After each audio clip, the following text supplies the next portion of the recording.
Bom dia ou boa tarde. Gente, eu estava olhando, acho que eu já até isso comentei com vocês, a gente tem, acho que poucos, 4 a 5 encontros, né? Então, eu já abri logo o livro, né, para a gente começar a ganhar um pouquinho de tempo, para a gente conseguir dar todo o conteúdo certinho, para ter uma excelente avaliação, tá bom? Então, vamos lá, página 158 no seu livro, né? Lembrando que na aula passada, eu pedi, né?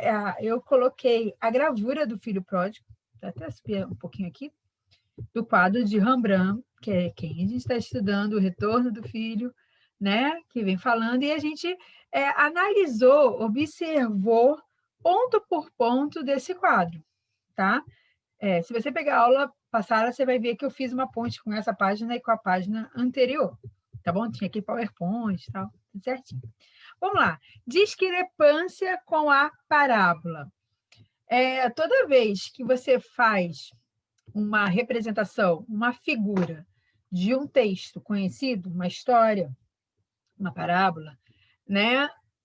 Você tem, tipo, dois caminhos. Tentar ser o mais fiel possível e colocar seus elementos, sua ótica, né, em relação àquela história. Não, nenhum dos dois, não existe o certo e errado. Há a forma como o autor, o pintor, o escritor quis fazer aquela obra, né? Igual o livro, né? Tem a licença poética, né? Quem gosta de trilogia, quem acompanha assim alguns livros que viraram filmes, né? Normalmente você fica meio bem decepcionado porque nossa, não tem isso. Ou caramba, deixou de fazer isso. 3, 4 capítulos, vira 3 segundos de imagem, né? Então, então, assim, tem essa licença poética que todo artista, todo produtor de arte, né? Enfim, tem, né? Tem essa permissão para se fazer. Né? E o que pode ser realmente fiel, exatamente igual, sabe? Se você não estava lá, se você não viveu a situação, e quando isso acontece, é até muito difícil de escrever, porque cada um observa, né, situações. Imagine quem está apenas recontando visualmente uma história, tá? Então, essa questão da discrepância com a parábola, a diferença do que está no quadro de Rembrandt com a parábola, ela é permissível, tá? Ela é possível acontecer. A gente tem que partir também do pressuposto que a parábola do filho pródigo, apesar de ser muito conhecida, principalmente no nosso país, que é um país cristianizado, né? Ela pode ser realmente desconhecida, essa história, para um outro tipo de cultura. Então, não vai fazer muita diferença ele ver um quadro, né? E você, não, mas está muito diferente da Bíblia, sabe? Assim, o importante é que o tema que foi abordado seja o mesmo tema abordado da parábola, tá? Então, é isso que a gente vai observar nessa partezinha agora. Então, vamos acompanhar comigo e marca aí o que você achar pertinente, que eu vou fazer a mesma coisa, tá? Existem, entretanto, algumas diferenças e discrepâncias na obra de Rembrandt em relação à história contada no livro de Lucas.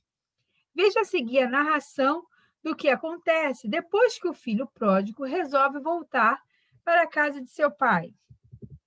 E aí, até a própria versão te induz a fazer algo, um retrato diferente, né? Isso também tem que ser observado. E levantando-se, foi para o seu pai. Vinha ele ainda longe, quando o seu pai o avistou e, compadecido dele, correndo, o abraçou e o beijou. E o filho lhe disse: Pai, pequei contra o céu e diante de ti. Já não sou digno de ser chamado teu filho. O pai, porém, disse aos seus servos: Trazei depressa a melhor roupa, vestiu-o, pondo-lhes um anel no dedo e uma sandália nos pés. Trazei também e matai o novilho cevado. Comamos e regozijemo-nos, porque esse meu filho estava morto e reviveu, estava perdido e foi achado. E começaram a regozijar-se. Ora, o filho mais velho estivera no campo, e quando voltava, ao aproximar-se da casa, ouviu a música e as danças. chamou um dos criados e perguntou-lhes o que era aquilo. E ele informou: veio teu irmão, e teu pai mandou matar um novilho cevado, porque o recuperou com saúde. Ele se indignou e não queria entrar. Saindo, porém, o pai procurava conciliá-lo, mas ele respondeu a seu pai: há tantos anos te sirvo, sem jamais transgredir uma ordem tua, e nunca me deste um cabrito sequer para alegrar-me com os meus amigos. Vindo, porém, esse seu filho, que desperdiçou os teus bens com meretrizes, tu mandaste matar para ele um novilho cevado. Então lhe respondeu o pai: meu filho, tu sempre estarás comigo. Tudo o que é meu é teu.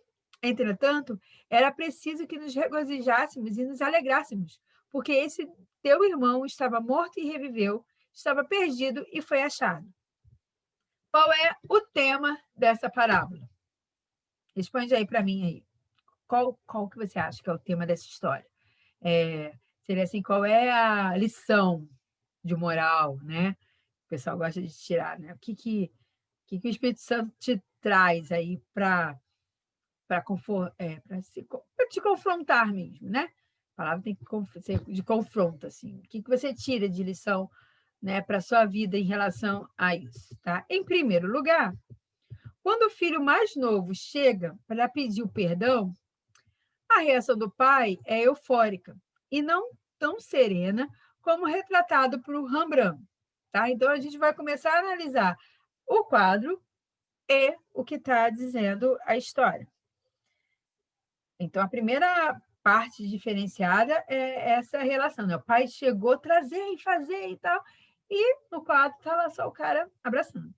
Ele o perdoa, mas está extasiado com sua volta e não quer nem ouvir as desculpas do filho, pois o que passou não tinha mais importância. Pai é pai, né? Eu adoro isso. Nessa hora, o irmão mais velho não está presente, só chega quando a festa já está acontecendo.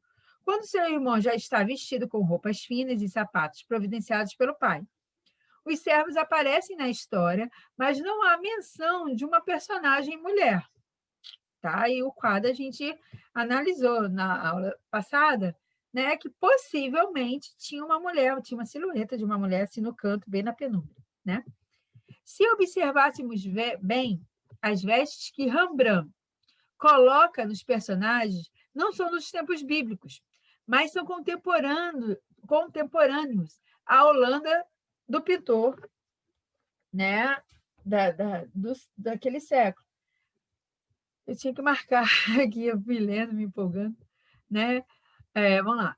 Então, assim, as vestes é um ponto a ser analisado também. Deixa eu pegar uma realça aqui com coisa. As vestes de que Rembrandt coloca é da Holanda, né? Do pintor, era atual. Aqui tinha uma coisa, peraí, deixa eu olhar aqui. Mas a arquitetura, da mesma forma, remete mais à Europa do que o Oriente Médio, certo? Aquela ideia de construção. E Rembrandt provavelmente conhecia a parábola da Bíblia e estava atento aos seus detalhes. Porém, ao reproduzir a cena em seu quadro, seu interesse maior estava em retratar seus próprios conceitos quanto aos ensinamentos da parábola. Lembra que uma das atividades que eu pedi para que você fizesse é que você desenhasse a parte dessa história que mais lhe chamava atenção? Exatamente isso que Rembrandt fez num todo, né? O que mais lhe chamou a atenção foi o que ele quis retratar, tá? Dentro do próprio conceito dele. Não está errado, só apenas é uma observação, tá? Vamos continuar? Página 160. Revelando conceitos dentro da interpretação de Rembrandt. O que, então, o pintor holandês quis mostrar? O tema da parábola e aí por isso que eu te perguntei, amor incondicional do pai. Mas a pintura parece extrapolar essa noção. O que se vê é uma diferença de atitudes dos envolvidos. Perdão e amor, humilhação e arrependimento, frustração e raiva. Rembrandt parece se colocar no lugar não só do filho pródigo, mas também do irmão mais velho e do pai, né? E isso a gente pode perceber pelos destaques que há em relação à luz que bate nesses três personagens principais, que foi o que a gente viu na aula passada. Para os protestantes, como os da Holanda... Ai, meu Deus, o que eu fiz? Ai, eu passei muito, peraí. Para os protestantes, como os da Holanda, de Rembrandt, as coisas materiais, como a pintura, serviam de lições que poderiam mostrar o caminho para o mundo espiritual, para as coisas de Deus. Tá? A arte não estaria mais subordinada às instituições como um símbolo de veneração, né? É aquele eterno conflito com as estátuas, né? Com os símbolos, né? Religiosos em formas de escultura. Então, agora a gente retrata as passagens bíblicas, as cenas bíblicas, e isso é aceitável, né? A gente já sabe que a história vem trabalhando sempre sobre isso.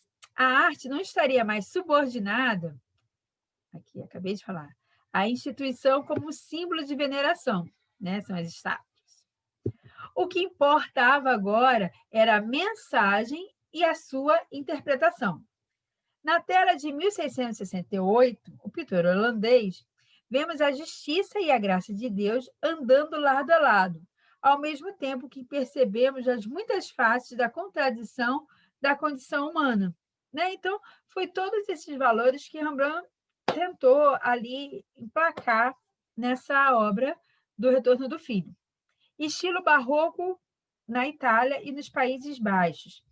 Rembrandt, né, você sabe que o período dele é barroco e trabalha essa ideia do claro e escuro e trabalha essa ideia de contradições, né, perdão e não perdão, salvação e inferno, né, claro e escuro, enfim, essa dualidade, né, que tem.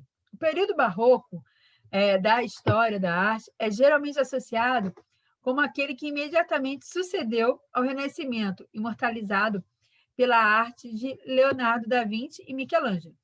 Era também a arte da Contra-Reforma Católica, né? Rembrandt estava no Renascimento, mas tinha esses resquícios, ele participou dessa transição aí, né, do Barroco ao Renascimento, gente. Né? Ele participou, né? Ele estava nessa transição.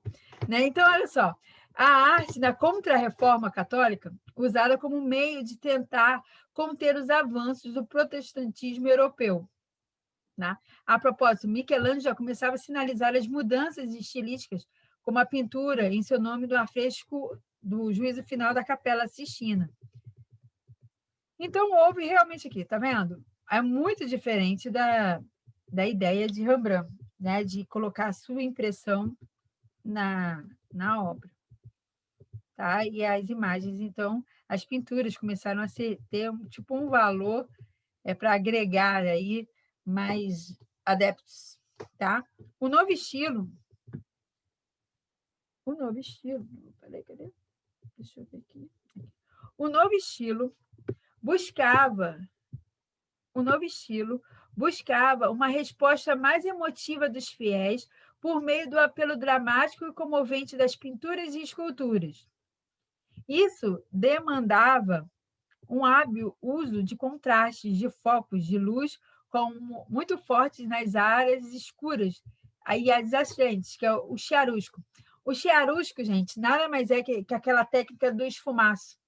Sabe quando você faz um desenho, você quer esfumaçar, quer deixar uma sombra e você passa o dedo, né? Eu lá há muito tempo tinha uma ideia de pegar miolo de pão, só que o dedo faz dá essa mesma fricção, essa mesma gordura, assim. Claro que numa tela, né, em algo maior, você usa pincéis e ferramentas, lápis e tudo mais, para alcançar aquilo. Não tem como você ficar esfregando seu dedo na tela. Mas No papel é possível se fazer com o dedo, tá? Então, usa a técnica do chiarusco. Você usa o dedinho aí que tá certo, tá?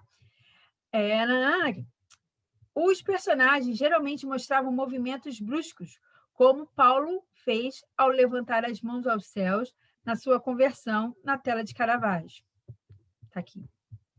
Esse é o quadro de Caravaggio que mostra retrata aquela história da Bíblia onde Paulo teve um encontro com Jesus e cai do cavalo, né, em uma luz muito forte, o cega, e aí vem toda a história da conversão de Paulo, né?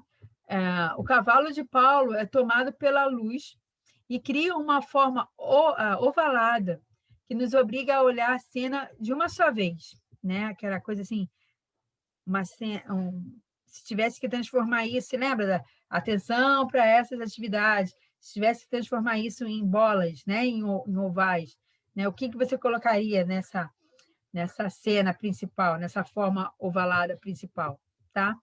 Ao compararmos a tela de Caravaggio com o Retorno do Filho Pródigo, de Rembrandt, podemos notar que há muitas semelhanças fundamentais. Tá? Eu queria deixar marcado com vocês. Não, acho que eu deixei. Aqui do livro. Então, vamos lá. Vamos perceber aí essas diferenças? Deixa eu tentar diminuir um pouquinho, só para eu conseguir. Para a gente pegar aqui, ó. Semelhança. Chiarusco, que é o sombreado, aquela ideia do claro e escuro, assim, usado para efeito de dramaticidade. Onde a gente percebe? Será que mais? Semelhança. Chiarusco.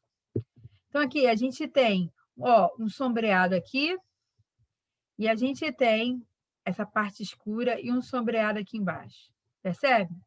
A sombra, a luz batendo e o que não está na luz está na sombra. Então, a gente tem essa ideia do chiarusco. Tá? Usado de efeitos. Deixa eu continuar aqui. Poucos personagens, né? Aqui tem 3, aqui 3 principais, tem mais aqui, mas assim, estão mais na surdina, né? No escuro. Então, a gente vê aqui poucos personagens. Tema bíblico dos dois lados, né? A volta do filho pródigo, a parábola e a conversão de Paulo, que é um texto bíblico, né? Da conversão. Composição principal ovalada. Então, se tivesse que dar uma conotação geometrizada, a ideia é oval, tá? Composição ovalada, oval. Né? Preocupação com o realismo dos personagens. Então, aqui você percebe aquela coisa tipo do desespero, né? De quem caiu e está cego, está perturbado. Aqui a gente viu que percebe todo o afago, todo o amor do pai, né? A ideia do filho, que nem estaria nessa cena, mas né, a gente viu que Rembrandt colocou de comprimir a mão assim, tipo, não estou aceitando isso, não acredito que isso está acontecendo, tá? Tons avermelhados, e aí a gente percebe aqui nas túnicas, né? O vermelho dá uma coisa quente na obra. E a diferença entre uma e outra, pouquíssima diferença, apesar de serem feitas em momentos muito distintos, né? Pouca movimentação, a cena é fria e um silêncio, né? Aquela coisa assim, tem um exercício de vocês, não sei se eu corrigi hoje ou se eu vou corrigir na semana que vem, que falar assim, se eu tivesse que colocar um som, né, o que você colocaria? Como é uma resposta pessoal, mas o livro levanta essa questão, porque assim, é um momento de que o silêncio é ensurdecedor, né? Você quer que está ali, quer que aquela coisa ou dure uma eternidade, que é o afago do pai, ou que se resolva muito logo, porque eu não estou entendendo o que está acontecendo, né? Então, assim, o som do silêncio parece meio contraditório e faz parte da nossa leitura, é visível, né? E é muito louco isso, o som é visível, né? Ou um não som, né? O som do silêncio é visível nessas duas obras, tá? Na semana que vem, a gente vai continuar e terminar esse conteúdinho de prova, beleza? Ó, Eu sei que eu já falei sobre o T1, tá? Como ainda não está liberado, mas já vai respondendo, já deixa prontinho para quando for lançado na plataforma você já enviar para mim. Tá joia? Então, ó, um beijão, fica com Deus e até a próxima aula. Tchau, tchau.